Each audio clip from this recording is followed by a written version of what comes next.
محترم سلام عليكم طبتم مباركة طيبة الحمد لله وسلام على عباده الذين اصطفى سبحانك لا علم لنا إلا ما علمتنا إنك أنت العليم الحكيم الحمد لله الذي هدانا لهذا وما كنا لنهتدي لولا أن هدانا الله إن أصدق الحديث كتاب الله وأحسن الهدي هدي محمد وشر الأمور محدثاتها وكل محدثة بدعة وكل بدعة ضلالة وكل ضلالة في النار رب اشرح لي صدري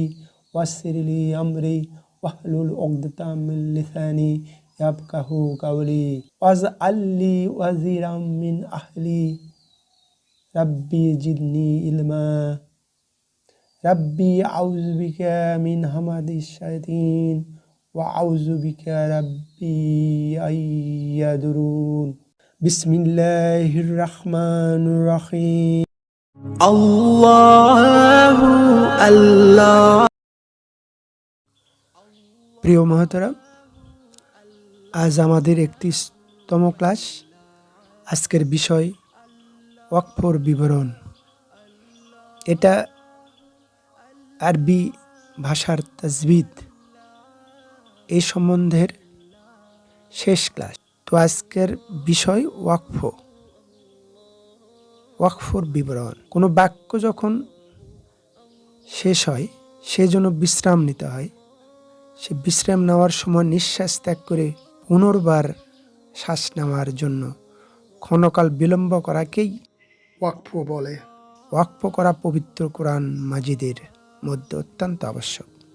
কেননা স্থান বিশেষে ওয়াকফ না করিয়া পড়লে এক বাক্যের সঙ্গে অন্য বাক্য মিশ্রিত হয়ে কোনো কোনো স্থানে ভাবার্থ বা অর্থের পরিবর্তন হয়ে যায়।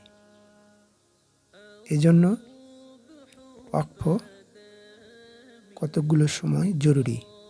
সাহাবা, তাবেঈন বা তাবেঈন সকলে এই নিয়ম অনুসরণ করেছেন। ওয়াকফ কোথায় করতে হবে না করতে হবে তার একটি চিহ্ন আছে। আমরা তো বাঙালি, সহজে হয়তো বুঝবো না, এজন্য একটা চিহ্ন আছে পবিত্র কোরআন মাজিদে আয়াতে আয়াতে কোথায় ওয়াকফ করতে হবে, কোথায় থামতে হবে, কোথায় থামতে হবে না, এগুলোর একটা চিহ্ন দেওয়ার একটা ব্যবস্থা করা হয়েছে। সেইভাবে আমরা ওয়াকফ করি, বিশেষ করে এই উপমহাদেশে। যেমন ধরুন গোল চিহ্নর মতো, শূন্যের মতো একটা চিহ্ন আছে আয়াতের শেষে থাকে, সাধারণত এটা দায়রা বলে। দায়রা, এই দায়রার উপরে যদি মিম থাকে অথবা দায়রা বিহীন মিম থাকে তাহলে এটা অবশ্যই ওয়াকফ করতে হবে। এরকম সব মিলে 82 বার আছে কোরআন শরীফে, এবং দায়রা ছাড়া আছে মিম 22 বার। তো এখানে ওয়াকফ অবশ্যই করতে হবে, অবশ্যই থামতে হবে। আবার দেখুন দায়রার উপরে তোয়া এবং দায়রা বিহীন তোয়া, এখানে ওয়াকফ করা ভালো, এখানে ওয়াকফ করা ভালো, ওয়াকফ না করা ভালো নয় এটা। তারপরে দেখুন জিম, এই চিহ্নযুক্ত স্থানে ওয়াকফ করা না করা উভয় দুরস্ত আছে, কিন্তু ওয়াকফ করা ভালো। তারপরে দেখুন ঝাল, এই চিহ্নযুক্ত স্থানে ওয়াকফ করা না করা দুরস্ত আছে, কিন্তু ওয়াকফ না করাই ভালো। ওটা হলো করা ভালো আর এটা না করাই ভালো। তারপরে দেখুন সোয়াদ চিহ্ন থাকলে তো ওয়াকফ না করিয়া পরের শব্দের সাথে মিলায়া পড়া ভালো, কিন্তু নিঃশ্বাস শেষ হয়ে গেলে ওয়াকফ করতে পাঠকের অনুমতি আছে। আবার দেখুন সোয়াদ লাম ইয়া,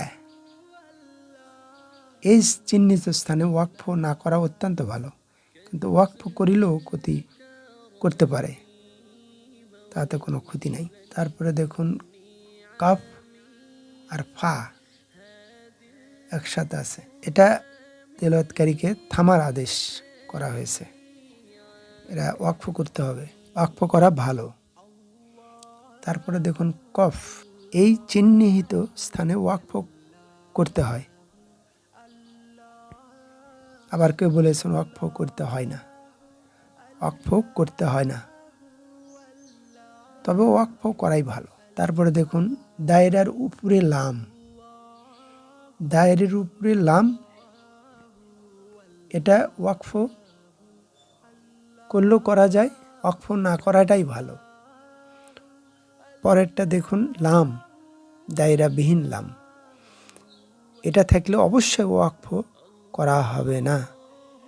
এই চিহ্ন থাকলে অবশ্যই ওয়াকফ করা হবে না। প্রিয় মহতারাম, একটা বিষয় লক্ষ্য করেছেন কি, দায়রাবিহীন লাম থাকলে ওয়াকফ করা যাবেই না।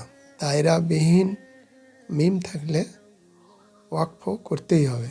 দায়রাবিহীন মিম কোরআনে আছে 22 জায়গায়। আমাদের পরবর্তী ক্লাস হবে আরবি ব্যাকরণ দিয়ে শুরু এবং বিস্তারিত আলোচনা।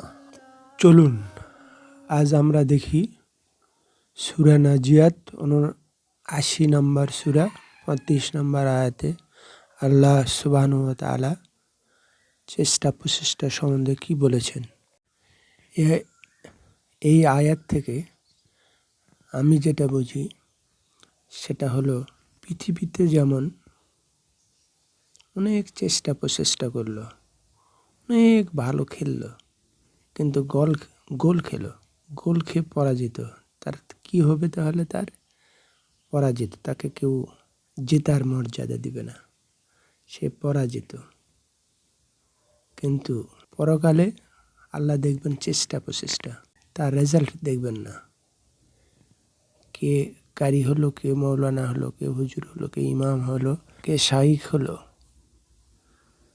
কে বিশেষজ্ঞ হলো, এটা আল্লাহ দেখবেন না। আল্লাহ দেখবেন কে আন্তরিকতার সাথে ওনার নির্দেশ পালনের জন্য যথাসাধ্য চেষ্টা প্রচেষ্টা করেছে, অর্থাৎ একটা কাজে দিনের পর দিন আন্তরিকতার সাথে লেগেছিল। প্রিয় মুহতারাম, আজ এই পর্যন্তই। মাআযাল্লাহ ওয়া মা তাওফীকি ইল্লা বিল্লাহ, আলাইহি তাওয়াক্কালতু ওয়া ইলাইহি উনীব। এই চ্যানেলটি ভালো লাগলে একটি লাইক দিন, সাবস্ক্রাইব করুন এবং পাশের বেল আইকনটিতে ক্লিক করুন। লা কুওয়াতা ইল্লা বিল্লাহ। আসসালামু আলাইকুম ওয়া রাহমাতুল্লাহ।